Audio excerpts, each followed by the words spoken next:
Hello, everybody. Of course, welcome back to another episode of X Talking Ish with your boy X. And this, You already know what to do. If you are on Facebook, please make sure you like and share this broadcast. If you are on our Facebook page, go ahead and hit that like button as well. If you are on YouTube, go ahead and hit that red subscribe button.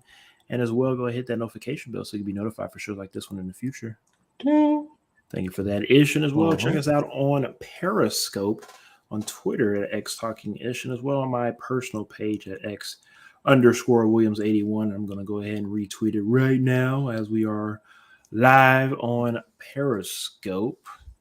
Of course, say this every time during the regular season. You know why you guys are here to see the recap of said week. This is the last recap of the regular. Oh, let's say regular season anymore. Of the whole season of Well, the the whole NFL. season. It's a wrap. So obviously, we saw, of course, the last game of the season happened on Sunday. Chiefs went ahead and captured their third NFL Super Bowl. Their second within the last 3 years, and most likely the start of a Chiefs dynasty. It technically, I'll say, I guess it technically started going to the second Super Bowl, but we all know when it comes to a dynasty, to continue or to start a dynasty, you have to win multiple championships. It's not just one. So now with the second championship secured, we are in now dynasty talks with Patty Mahomes, Andy Reid, Travis Kelsey, and the rest of the crew in the Chiefs' kingdom. With that being said, I don't know. I honestly don't know how to really start this one off because I really want to give you the table, and I want to give you all of the time to talk about your team winning another championship here and there. But I'm a little conflicted because you hedged your bet. You hedged your bet, sir, and I don't have to be the one to call you out because you. Now I will say, yeah, I respect you. I respect you as a man, as a person, as a football analyst for sticking what you started with from day one. I respect that tremendously. I honestly would have respected you as well if you would have flip flopped and said, "Hey, I'm going with my team." But but I love that you were able to hedge your bet. At the end of the day, like I looked over to my wife when the Chiefs won, I said, "Ish won no matter what. No That's matter what, right. Ish won." It hurts me a little bit, but it is what it is. So I'm gonna let you have the table, and I'm gonna let you talk about your Chiefs, and I'll join you guys in a second. No. I mean, you're 100% right. I hedged my bet. I stuck to my guns. I picked the Eagles before the season started, and I knew I was going to get a lot of heat for that. I knew a lot of people may be like, "How you going to pick against your team? Man, that's your team." And it's like, hey, at the end of the day, I wanted the Chiefs to win, but at the beginning of the season, I started on a mission and I selected the Eagles, and to have them go all the way to the championship game, I mean, it would have just been, to me, it would have been fake of me to just switch at the end just because they were playing the Chiefs. Like, that's who I thought was going to win at the beginning of the season. Throughout the season, we talked about how great they were and how steady they had been. And even in the Super Bowl, let's just be honest and give these guys their props. They played well. The Eagles played well. There were definitely some times in the game where I was looking at it and I was like, hey, the Eagles might just have this one. They might find a way. They might be able to beat the Chiefs, and I was looking at it, I was like, I said they were going to win at the beginning, so I can't really be mad. But at the same time, I was a little bit hurt inside. My daughter was screaming and crying after the first touchdown was scored by the Eagles because she thought the Chiefs were going to lose after the first touchdown. I told her, just wait. It's a long game. You got to hold on. And hey, man, the Chiefs did what they've been doing all season. Would I have liked for them to make it a little bit easier on me? Yes, but at the same time, we all know in this game of football, it's about finding a way to win, and it doesn't matter by how much you win. At the end of the day, once you win the game, you win the game. Hats off to Patrick Mahomes, Travis Kelsey, Tony, Dunlop, Jones. I mean, the list goes on and on. Those boys, they play well. Shout out to the offensive line because, man, they made all the difference in the world. The Chiefs' offensive line really is what won this game for them. We talked all day about Patrick Mahomes and his ankle. Everybody leading up to the game was talking about, well, he hasn't seen a pass rush like this. What is he going to be healthy? Is he going to be able to do it? And I mean, this offensive line, they did what they had to do. They protected him. They kept him upright. And he was able to stand back there and make plays. And, at the end of the day, even the rushing attack, Pacheco ran the ball really well. I mean, it just all fit together. It showed clearly the beautiful mind of Andy Reid, Eric Bieniemy. Shout out to Eric Bieniemy, man. He doesn't get as much credit as he needs, but I mean, he did a wonderful job keeping the offense engaged, keeping them ready to go, and just calling the right plays at the right time. And to be honest with you, I'm hoping he stays. If he leaves, then there's nothing we can say. I mean, he deserves an opportunity somewhere, even if he has to go be an offensive coordinator somewhere else, so that people will give him an opportunity as a head coach, because they'll say he's out of Andy Reid's shadow. Sure, that's fine, but I mean, he's done a wonderful job. He continues to do a wonderful job, and man, hey, y'all's loss is our game, because every year that y'all pass up on him as a head coach, that's another year that we just get to retool and reload and continue to do what we do. So you talking about dynasty, I don't want to talk about all that right now. I want to enjoy the Super Bowl win, and then we'll see as things go through the all season how we're feeling, where we're going from there. But I don't want to talk about dynasty or anything right now. I just want to enjoy this victory. I wish I was in KC still, so I could go to this parade. I went to the last parade, and it was absolutely crazy. I wish I could go to this one, but I know some of my friends there, they're going to go for me, and we're going to get something. We're going to get a newspaper or something sent. So definitely excited. But yeah, man, you're right. I did go with the Eagles because that's who I chose at the beginning of the season, but I'm happy my Chiefs won. Either way, I was going to win. Either way, like I said, and like you just said to end it off, either way, you was going to win, and it is what it is. No hate there at all. I just wanted to piggyback off a couple of things that you said, and before I do that, I want to get to the comment section right quick. Shout out to our boy Lee, who's been here since day one. Yeah.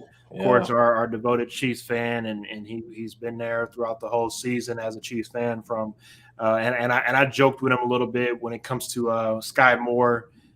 He was on Sky Moore's butt a little bit in the middle part of the season, where I think he was at a point where he wanted him to be released.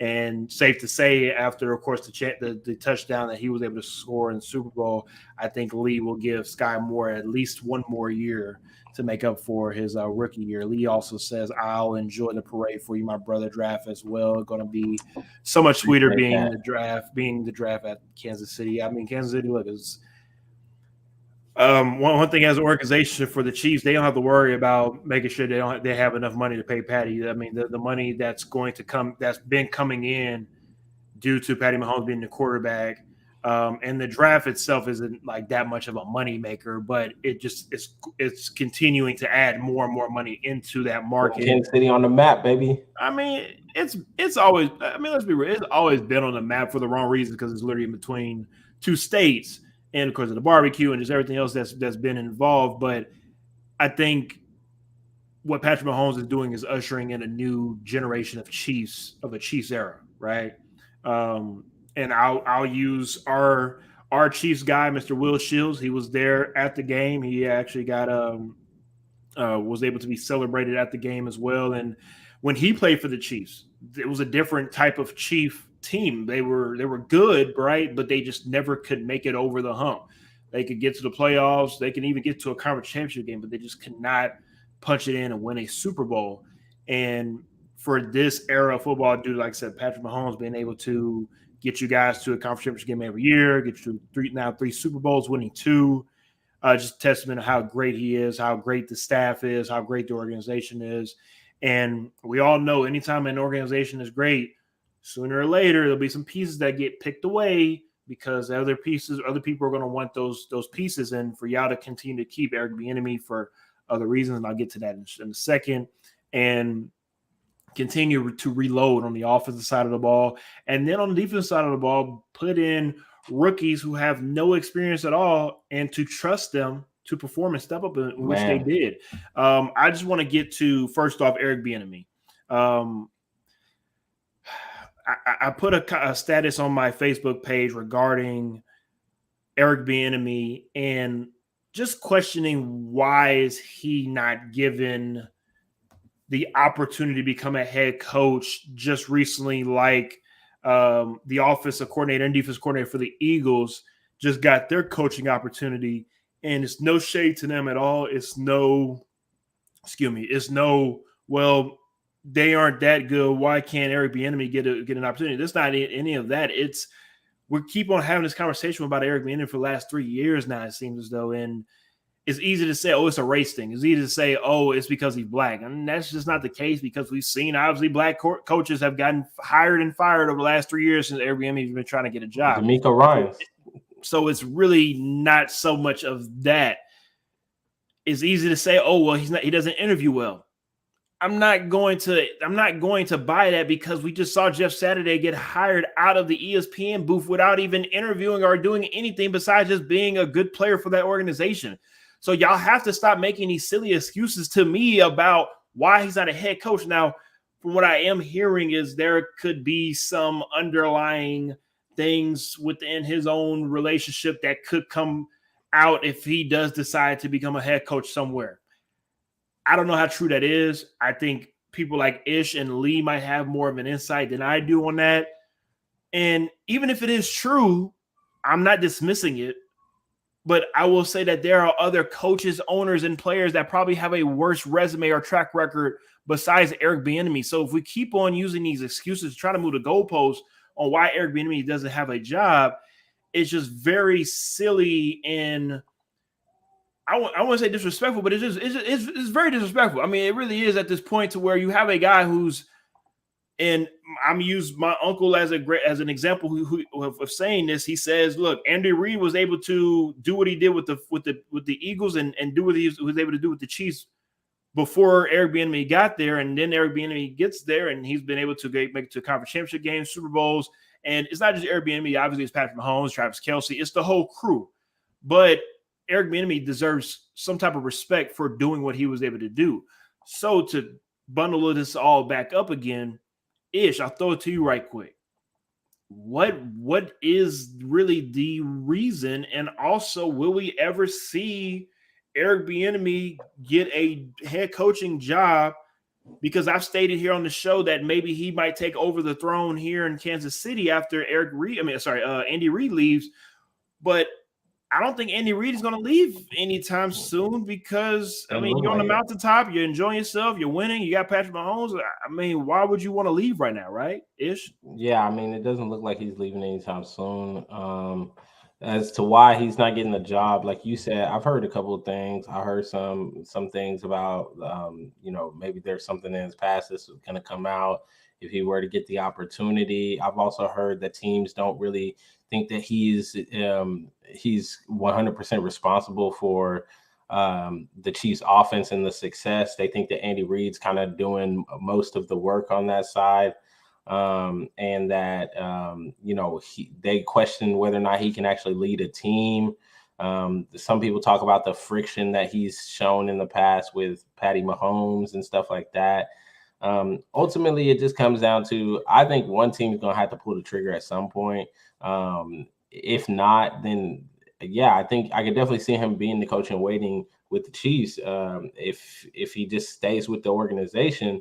But I think at some point a team's going to have to pull the trigger and give him an opportunity, because when you think about this league and how it is an offensive league, and how these teams that are drafting these young quarterbacks, they need to find somebody that's going to be able to make these quarterbacks successful, so on and so forth. I think that you got to look at a guy who has a talent like Patrick Mahomes. And yeah, you can say Patrick Mahomes is, a once in a generation talent, but I mean, it takes a guy being able to scheme and also find and put him in the right position, because let's talk about it. If Patrick Mahomes was just that great when he was at Texas Tech, they would have won the national championship game. So he would have been the first quarterback selected in the draft. I mean, Yeah, I mean, there's on and on we can say about, it's easy to say, oh, we all knew Patrick Mahomes was going to be this good, but in reality, no, there was a lot of question marks of Patrick coming out of Texas Tech. Yeah, so I mean, I think that you have to give some credit to Andy Reid and Eric Bieniemy, and I think that at some point, some teams going to give him the opportunity, and I think that's why we are hearing the buzz about him possibly being the offense coordinator. And while the Baltimore Ravens have supposedly hired their offensive coordinator and decided not to go with Eric Bieniemy, it's still a talk in Washington of him possibly taking that position, and I think he might, if he wants to get a head coaching job outside of Kansas City. I think he may have to go take an offensive coordinator position somewhere else to get that opportunity. Okay, and I stated that as well within my status. Why does he need to move?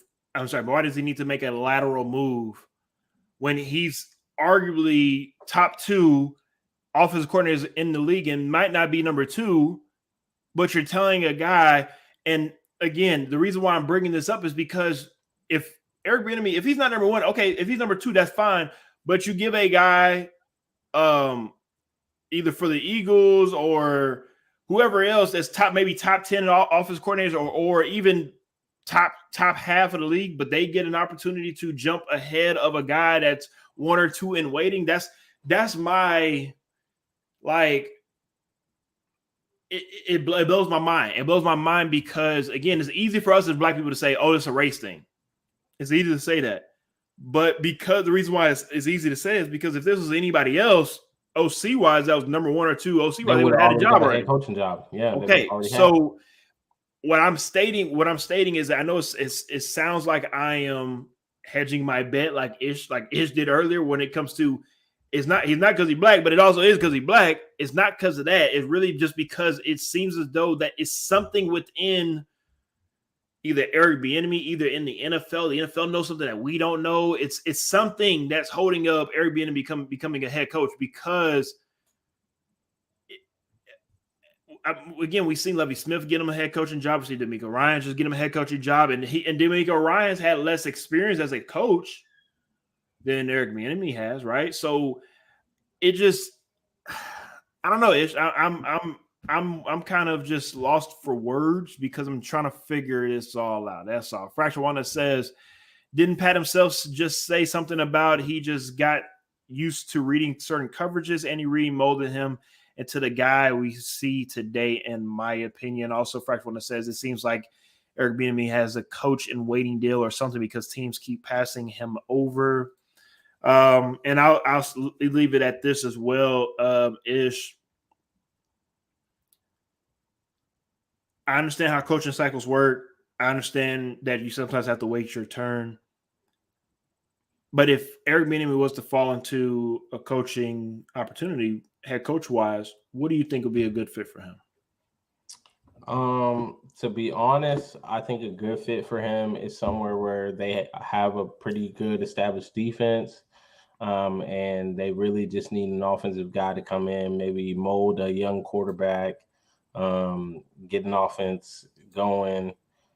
Because, hey, he's been one of the things that I think people overlook. As much as it's a knock against him, also has to be a positive.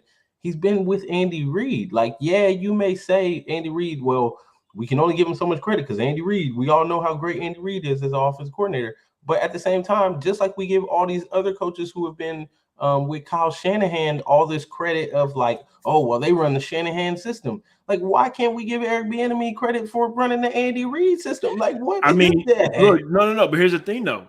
Dougie Peterson's under the Andy Reid tree. You know, there's other coaches that are under Andy Reid tree that get the boost and recognition of being an Andy Reid guy. But it seems as though only Eric Bieniemy is the guy that gets handicapped for being under Andy Reid. Like, it's, again, when you say these things out loud, it sounds crazy. It sounds crazy. That's all I'm saying. Lee says he's interviewed with 17 teams that just don't get it. Honestly, if there was something in his personal life, I feel like the media would have already been all over that. Whenever it happened, it would. Oh Lord, it happened. It would end all of this success. I think Lee added a couple of its in there. My bad. Expose that info. I'm as lost as you. again, what Lee's pretty much just stating is that obviously if something was to come out and something did come out, it'd have been the media would have been on it like stank on shit, and everybody would have known by now. And I agree. I definitely agree with Lee is saying, and that's why I think it's still kind of baffling to everybody. Lee, Fresh One also says Matt Nagy is the only coach not to succeed, I think. And Matt Nagy's going to get another opportunity before Eric Bieniemy even gets his first one. So let's all think about that. And again, no shade there to Matt Nagy. I'm just saying how it is. All right. Let's keep it by halves. Let's finish up with the first half of the game. We'll get into the halftime show with Rihanna, and then we'll finish it up with the second half. And then, of course, we'll get y'all up out of here. So first half of the Super Bowl-ish, obviously the Eagles score first. They get on the board. The Chiefs do what they do best, and they of course, match the score. For me, looking at the first half of the game,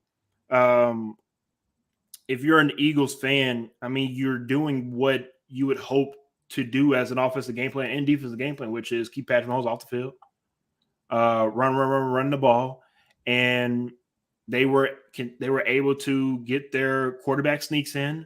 That was not stopped once for the most part. I don't want to say maybe once. I think it was stopped maybe once, if I recall. But for the most part, everything was working for you guys in the first half. Everything was going well until that second quarter, to where I just feel as though that they lost a little momentum going into half.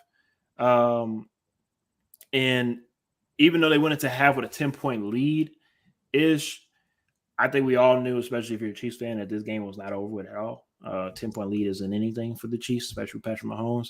And for me, I feel as though the Eagles left some points on the board going into half. And even though you had a 10-point lead, I'm pretty sure a lot of Eagle players just weren't satisfied with that first half. And also, they should not have dropped their guard. I hope they didn't. But if they felt as though that they won the game after the first half, then they were sadly mistaken. Ish, what were your thoughts of the first half? Yeah, like you said, the first half, they scored on that first drive, and it looked rather easy for them, to be honest. Chiefs came back and answered, but after that, really, Philadelphia, they had all the momentum, they were making all the noise, and I think really what turned the tide was going into the half, having to just kick the field goal. I think they had to find a way to score the touchdown on that drive. Like, I know that, hey, you got points and it ended up being a 10-point lead going into halftime. But I think if they score a touchdown, we're talking about a different game in the second half, because the pressure is really on Kansas City to come out, score that first drive, and make sure that they, punch that in.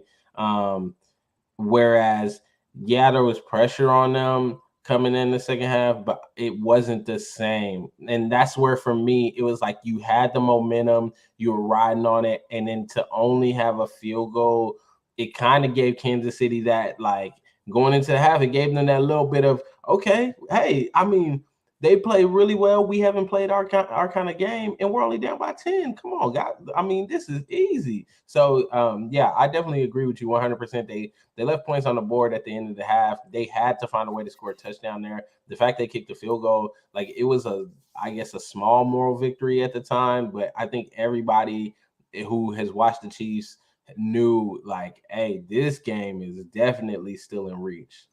First one that says the Eagles' third and fourth down conversions was crazy to me, but overall the play that ultimately lost them the game was Jalen's fumble. I don't think it lost them the game. I think it definitely turned the momentum. I think that was a momentum shifting play, because if we were all remembered, that play wasn't the one that helped the Chiefs go up in the game. If anything, it tied the game. The Eagles were up. I mean, the Eagles were up by a touchdown, and before that happened, they tied the ball game after that play, and then, again, the Eagles go back on the offense side of the ball. They get stopped. The Chiefs get the ball back again. They go down, score. And then that's when I feel as though, because of the momentum shift, that's when the Chiefs pretty much took advantage of what was going on. I will say, too, which we haven't talked about just yet, which we need to talk about, is the amount of money that the NFL wasted on that NFL field. so-called NFL field. I've seen Little League fields in Texas better than that, condition wise. To spend $800,000 on the field and to see grown professional football players slipping and sliding, it, and I'll be the first one to say it. And I know I've seen plenty of Eagle players stated as well. They're not going to use that as an excuse. Both teams have to play on it, and I'm not going to use an excuse that I don't have a team in the Super Bowl, but it definitely played a factor. Like, we're not going to sit here and act like, oh, well, it's both teams. No. It played a factor in the game. And I'm not saying if the field conditions were perfect, the Eagles would have won or the Chiefs would have still won. I'm not saying that. I'm just saying that it's disappointing that you go to we get to the last game of the season, the most important game of the season, the most viewed game of the season, and we have people watching all around the world watching grown men slip and slide on a field that's supposed to be the best field that we've seen all season long. And if we were going to do that, we might as well play that game in Arrowhead. We might as well play that game at the Link, because I don't know about you. I mean, I've seen fields where they had a Hall of Fame game where the field was coming up and they canceled that game. I remember that one. I remember I want to say it was Minnesota. They had turf issues during a regular season game. I've seen crazy scenarios with fields in regular season play, but never I've seen it where in the Super Bowl that everybody is complaining. Yeah, I mean, and the funny thing about it was they mentioned how much the field costs and everything, and how it was locally grown and everything, as if like, oh yeah, this is gonna be. There's no worry about the field. This is gonna be the best field they ever played on. And it was complete garbage. It was garbage. And like you said, it played a part. I mean, it played a part, not necessarily, I think, in any team's favor. I just think it played a part in like some players not being able to be as effective. A play maybe didn't go as long as it could have gone because a player slipped, or somebody didn't get a sack because they slipped. So it played a part, but I don't think it benefited one team over the other. I think it was just like, it was obvious that the field was so bad that, golly, it was affecting things as the game was going on. Definitely agree. Fracture One says, but that fumble happened when they were on a drive that would have ended in points. I completely understand what you're saying, Fracture One. That's why I'm saying that I don't think that play itself is what messed it up. I think if anything, it was a momentum shifting play. But we can agree to disagree as always. Lee says the only other field that's taken care of and is exactly the same style as the new Radio Stadium. I'm worried about that next Super Bowl. Well, you don't have to worry about that, because I don't think we'll ever see that type of issue happen again, especially the next Super Bowl in Vegas. But yeah, that's I really don't have too much to say about that one. Ish, really, because of just how disrespectful it was. Really, I mean, just y'all letting grown men go out there and play like nobody went out in that field before to figure out what was going on. Anywho, I did see that apparently the Eagles training staff did not bring any separate cleats to switch out of. It seems though the Chiefs were able to take advantage and come prepared for that. So I mean, again, that goes part of your whole staff being I thought I saw a couple of Eagle players change their cleats though. They changed their cleats. Yes, they changed their cleats, but they didn't have the right spikes. Mm-hmm. They didn't have the 3/4 from what I was seeing. Yeah. So, or 3/4, let's say. But anyway, let's go ahead and move on to the halftime show, which seems as though depending on who you are, of course, most women probably tuned into the halftime show and didn't care about anything else, or some men that just wanted to see Rihanna, perform. And the biggest, of course, surprise was a surprise guest that performed with Rihanna, and that was the baby that was sitting right in her little tummy, making her Beyonce, quote unquote Beyonce type of announcement. Just shout out to Stephen A. Smith on that one. And Ish, I'll throw it to you first. How do you feel about the halftime show, and did it live up to your mediocre expectations of halftime shows? To be honest, if I'm just honestly speaking about the halftime show, it was all right. I mean, I was digging the music. Other than that, it was all right. That's it. We're gonna leave it at that. I mean, I'm trying to be as respectful as I see possible. you try to step on some tiptoe. I mean, you try to tiptoe around that question. I see. Yeah, Huh? I'm just trying to be as respectful as possible. It was all right. I mean, I wasn't really. It wasn't like Beyonce was performing. Ooh, alrighty then. Okay. Well, I'll say this.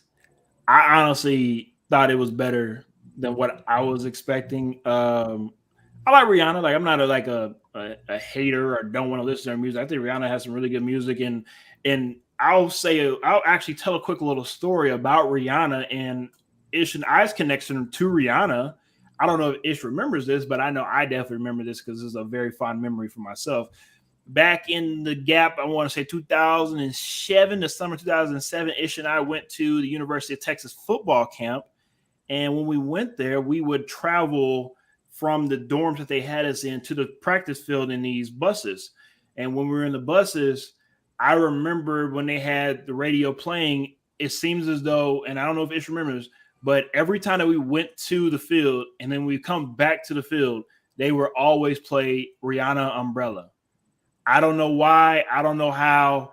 And I feel like I remember one time we were on the bus heading back. Every male that was on the bus was singing Umbrella because we just heard it so many times. And that's just one of the songs that I just remember. I just laugh at myself because of just if you think of the longevity for Rihanna, she's been in the game for 20 years Yeah, now. I mean, man. she really does have a really long and good catalog, discography, however you want to call it. And she didn't even sing, upon the replay. She didn't even sing Nope. like she still had a couple more songs that she really could have pulled out of her bag that she decided not to. So again, I think that just shows the uniqueness and the greatness of Rihanna. Even with her music catalog, she doesn't need music anymore. She's doing, of course, a Fendi brand. She's been in movies and collecting royalties, obviously through her own music as well. And shout out to Rihanna, obviously due to having a second child with, I'm assuming, with ASAP Rocky. She probably couldn't do too much on those stages and whatnot. So for what she could do, I thought it was cool. I thought it was cool visually. I like the backup dancers and their little get ups and whatnot. But for the most part, I thought it was It decent. was all right. First one that says she did what she could. She really ain't no dancer in my opinion. Yeah, I agree. I mean, I don't think she's ever really been, a dancer or anything like that. All right. Fractional law note also says, is that grass No, the same grass that the Cards played on all year? Maybe that's why he tore his knee up and ish. it's not the same grass.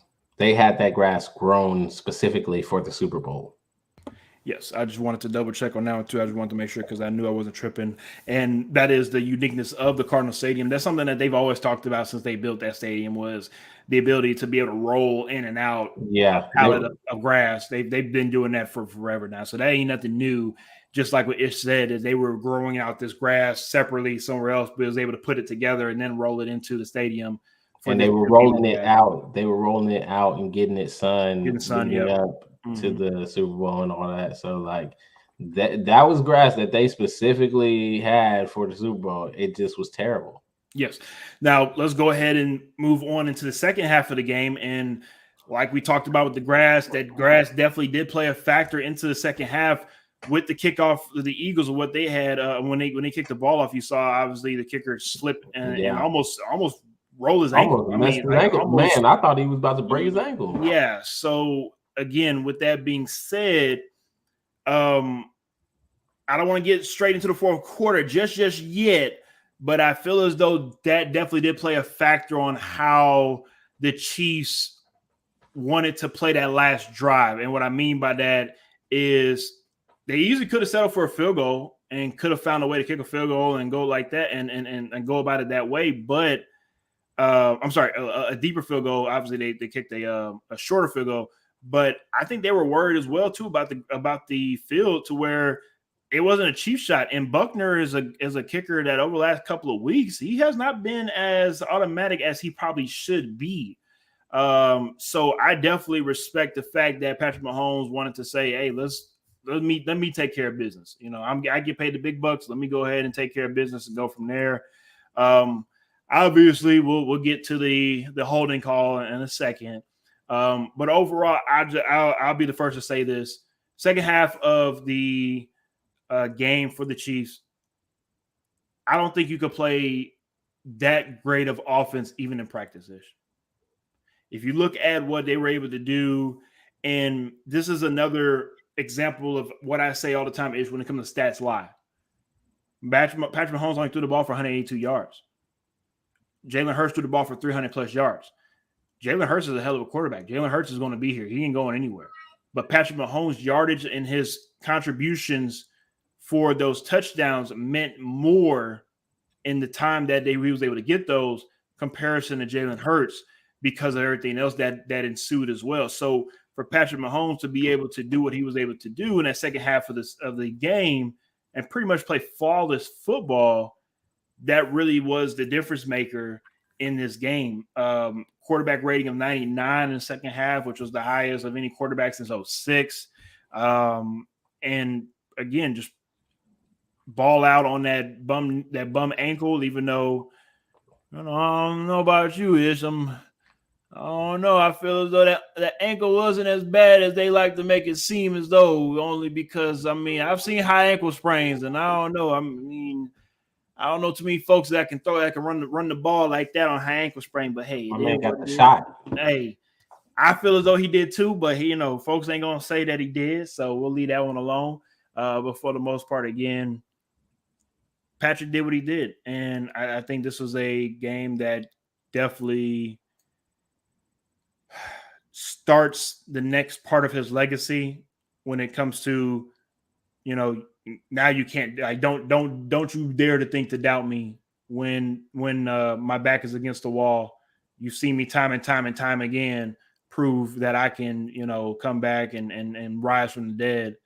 How dare y'all think that I can't do it again? So I think he's in that type of realm, and everybody else is playing catch up. Burrow, Herbert, Josh Allen, whoever you want to throw out for the flavor of the year, whoever is hot that year, and everybody wants to try to make it seem like they are the next Patrick Mahomes. But right now, Patrick Mahomes is in a class of his own, and the only thing that's really stopping Patrick and the Chiefs' kingdom is injuries and anything silly off the field. Yeah, like you said, the second half, man. It was an amazing second half by Patty Mahomes, my man, my homie. He did his thing, man. He played a wonderful second half. That offense, they came out, they adjusted, and it was totally night and day performance for me. The defense, even they started to get more pressure on Jalen Hurts, and holding them to 11 points in the second half was big, and then to score 24 points for the Chiefs, just just a big time performance. So, that was big for me. I think that second half, the offense really came through. I think it's always been the offense that kind of carried this team along, and for them to step up after halftime and do what they needed to do. A shout out to Juju Smith-Schuster, who I don't know what happened at halftime. I don't know if he said something to Patty or if, Eric Bieniemy and Andy Reid told him, hey, we got you. But, yeah, he definitely stepped up big in the second half. He made a lot of big catches, a lot of catches that were important to keep drives alive. And I think that those things often get overlooked, but he did a wonderful job filling in that role that everybody expected him to have when he joined the Chiefs, of just being that guy that just runs those routes in the middle of the field when teams are double teaming Kelsey and finds a way to get those catches. Fracture One says, were you nervous about the winning field goal since he missed earlier in that game? No, not as much, because they got it pretty close. But what I was nervous about that they were pointing out that I agreed with was the fact that he backed up to where the field goal, where Butker was basically on the damn logo, and that part of the field had been shown to be like really, it was worse than the rest of the field. So it was like, that was the only part that caught me, because I was like, well, I could definitely see his plant foot slipping out from under him. And if that happens, that's a miss. For 100%, that's a miss. So that was the only thing. I was not nervous per se, but I was a little bit irritated by the fact that we didn't plan a little bit better as far as that, because we had already seen the risk of the field. Fracture one that says Mahomes broke all kind of curses this year. That did. is and I stated this in the pregame show, winning the coin toss. Anytime a team won a coin toss the last 8 years, they lost the game. Of course, the MVP. Anytime the MVP played in the Super Bowl, they haven't won since past 2000. And then also as well, the winner taking on the MVP winner taking on the MVP runner up. The last 3 times the MVP lost that game. So again, shout out to Patty and shout out to the Chiefs for doing what they were able to do. Also, Lee says not having a single completion this whole second half besides a ball that he threw away was absurd. Fracture Walnut says they gave him a perk at halftime and gave him that perk 30. Also, that man Dooley says they did they thing, brother. The Eagles defense completely wet the bed, or was that due to Andy Reid's phenomenal play calling, quick passes, good run, and throwing the mixture? It was beautiful. I got Mahomes top 10 now.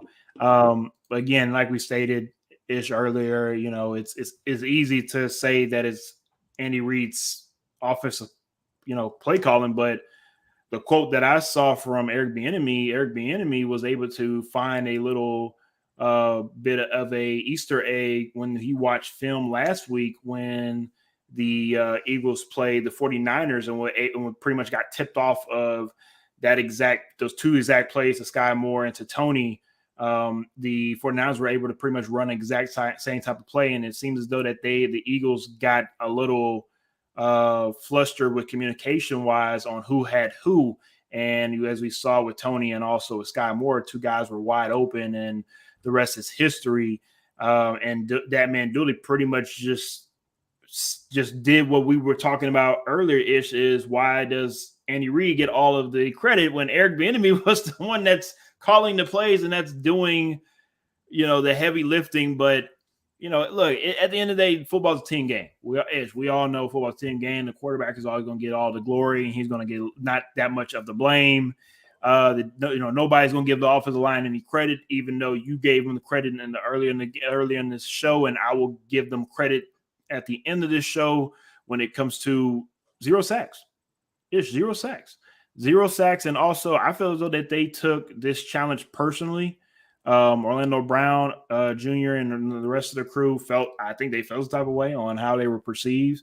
We probably heard a lot of how the Eagles defense is this, the Eagles defense is that.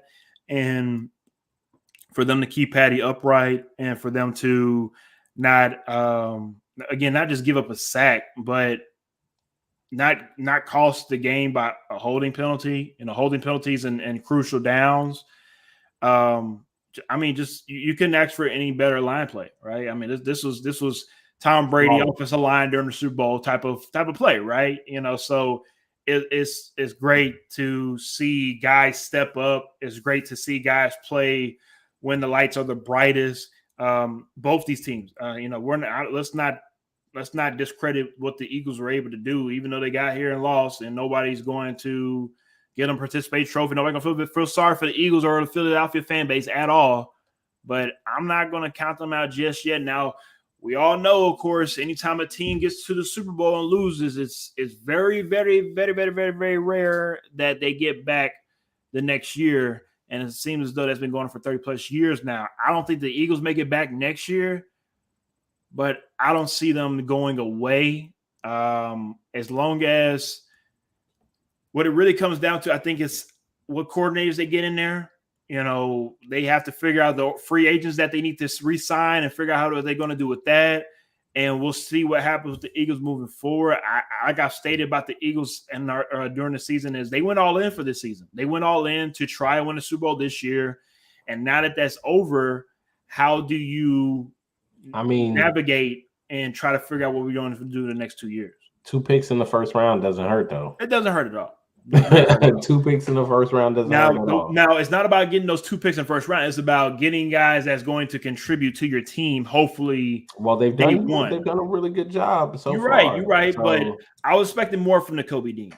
Jordan I think Davis. a lot of Jordan us Davis did. played well, but I was expecting more from Nakobe Dean. I don't know if that's just veteran presence there. Of course, with Brandon Graham and the other cats there. Now that's just pecking order, for right now. But I'm hoping next 2 or 3 years, Nakobe Dean can step in and be a leader for that defense. And the Eagles again, they're right there. They ain't going anywhere. Fraction one that says Dooley is right. He watched the Cowboys game 40-3 and used some of that game playing along with San Francisco to win the bowl. Fraction one that says don't forget the Madden curse. Also, I think that curse has been debunked. Like I thought we debunked that years ago. Did we not do that years ago? But if that's still a thing, hey, it's still a thing. Dat man says, to be honest, that fumble recovery to the house was the game deciding opinion. He also says, I just feel sad for Hurts. He had one of the best games from a quarterback in Super Bowl history. Sad part about it is most of the performances were from winning quarterbacks. Hurts was poised and well prepared. He'll be back. Also, Fractional Walnut says D-line got exposed, in which in turn slowed that Eagles secondary. Wasn't really that good this year. Yeah, I mean, I don't think they were exposed, and I don't think their defense played horrible because I mean, when you really look at it and you think about some of these stats that they had, I mean, Kansas City, they had 182 passing yards. I think if I told you going into the game that Patty Mahomes was only going to have 182 passing yards, you think you win that game? Meanwhile, you win that game. If you're an Eagles fan, you tell somebody that you're Pat Mahomes only going to throw the ball for 182 yards, you're going to win that game. I mean, that's what you're thinking, but that's football for you. Football does not tell. I'm sorry, the stats do not tell the whole game, and unfortunately, we have this microwave society that thinks that highlights and stats are what wins games, and that's just not necessarily the case at all. Lee also said, and I think this is the best comment of the night so far because this is what everybody I think is missing, and really what changed the game, I think, is the Tony kick return. That's really, I think, is what that punt return was. Yes. Lee says, I think the game altering play everyone loves to talk about was the Tony kick return. 4 Eagles had him cornered and trapped and let him get the longest punt return in Super Bowl history. And let's be real, he probably should have scored a touchdown on that play. Really probably should have scored a touchdown. And if he would have scored a touchdown, I think that would have been the play that would have put the nail in the coffin. And it is what it is. Like and that's why if you're Nick Sirianni, if you're anybody for the Eagles, it's hard to say that one play losses the game. And I'm talking about James Bradbury. We'll go ahead and end it on that play. Everybody, Eagles organization feels though it was a hold. Everybody feels as though the refs made the right play. We get mad at referees for not calling the right calls when it needs to be. I'll be the first to say it. It was the right call, right? It was the right call. It's unfortunate that call is made at that time because of the way that game has been played in the last four quarters. That little nicky knack of a call, and I know I'm sounding like a chief hater if I say this, but if I'm a referee, I'm holding my flag. That's just me. Because of, and yes, I will say he probably did alter the route. Again, I'm on the offensive side of the ball. I will say all of these things. But when it comes to the way that game was played, I don't think that call is called in the first quarter. I don't think that play is called in the second or third quarter. That's just my opinion. I could be wrong. I felt as though the referees let these guys play all 3 quarters until we got to that fourth quarter. I don't think there were any of those – the refs made calls for the Chiefs and this, that. I don't think it was any of that. I just feel as though that one call, maybe we could have held that flag. Ish. Yeah, so I've heard a lot of people talk about this play, and I'm just going to say this right off the bat. The man himself said he held him. As a former DB, I'm looking at it, I can say, hell yeah, he held him. He altered the route. The only thing I would give people on that is maybe the ball wasn't catchable, but you have to think about the call. If you get pulled off your route, technically, if you're running that wheel, he's supposed to be in that position anyway. But not even that. You have to listen to the call to understand why the call was made, even though the ball wasn't catchable. It wasn't called as pass interference. It was called as defensive holding. Yes. That's a totally different thing. Yes. That's the reason why it doesn't matter whether the ball is catchable or not. Defensive holding negates all that catchable debate. But beside that, I hear people saying, well, you know, if I was a ref, I wouldn't have made that call. Let me just say this, right?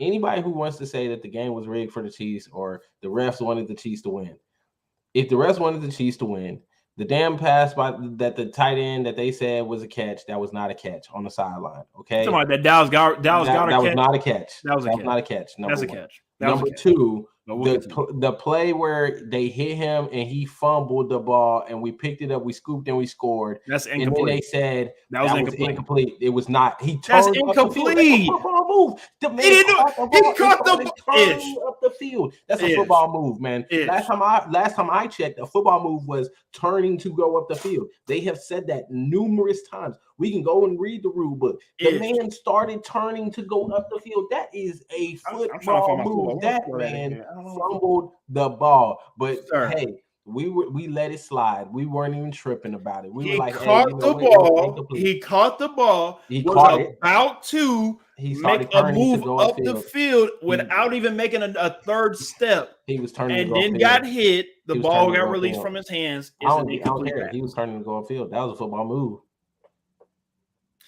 That's why at the end of the day, referees will never be able to get the game called right, because nobody's going to be happy, right? That's just it. Being a referee is unfortunately a lose-lose type of job, and you're never going to be the only way that you're not going to mess up the game as a referee is, I guess, maybe just not throw any flags. But we know as football players that there's holding almost on every play and within the line.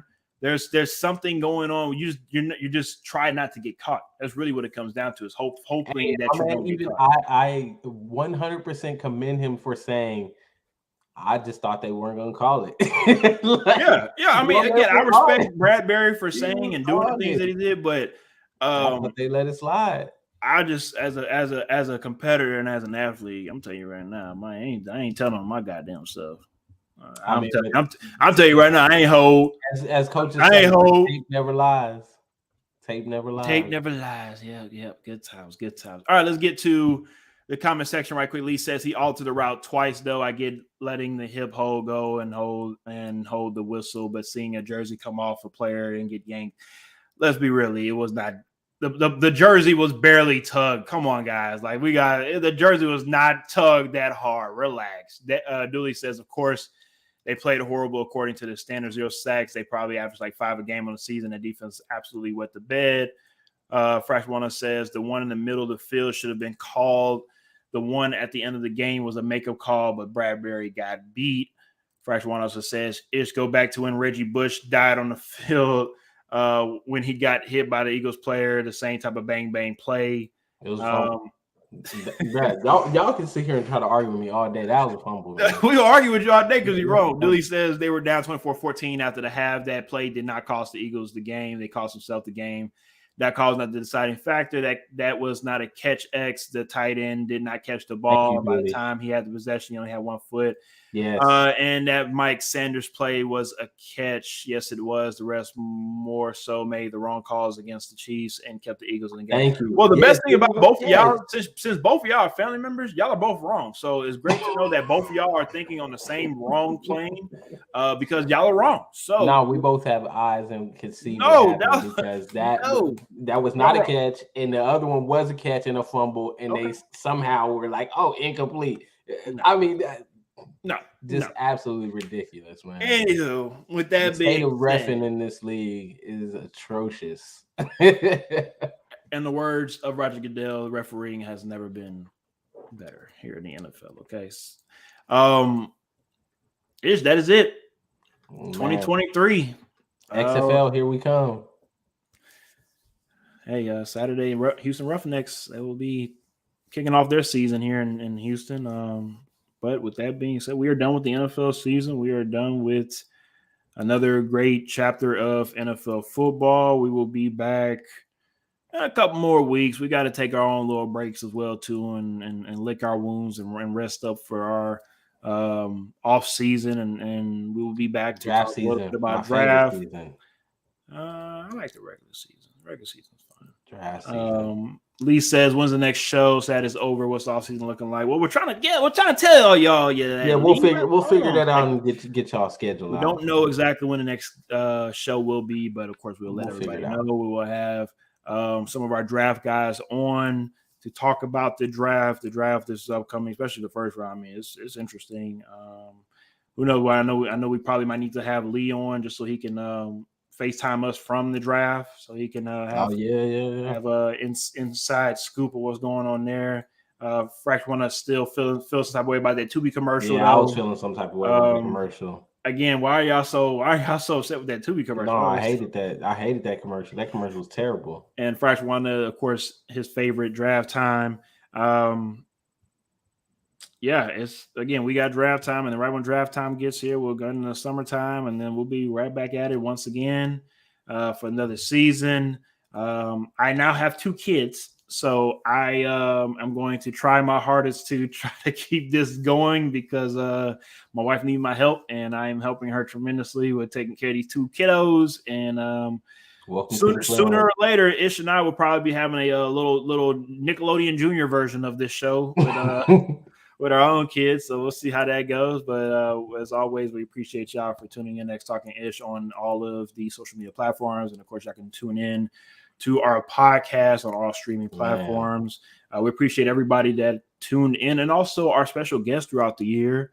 We hope to add more special guests this upcoming year, and then also Ish, like we talked about in the off season, trying to get this show even that much more fan friendly for viewers to watch, more interactive, more interviews, more, just more and more. We're trying to get you guys more and more.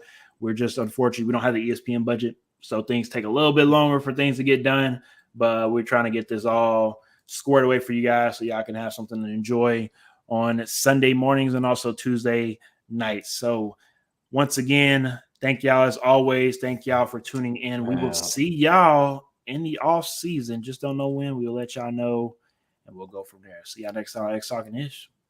Peace.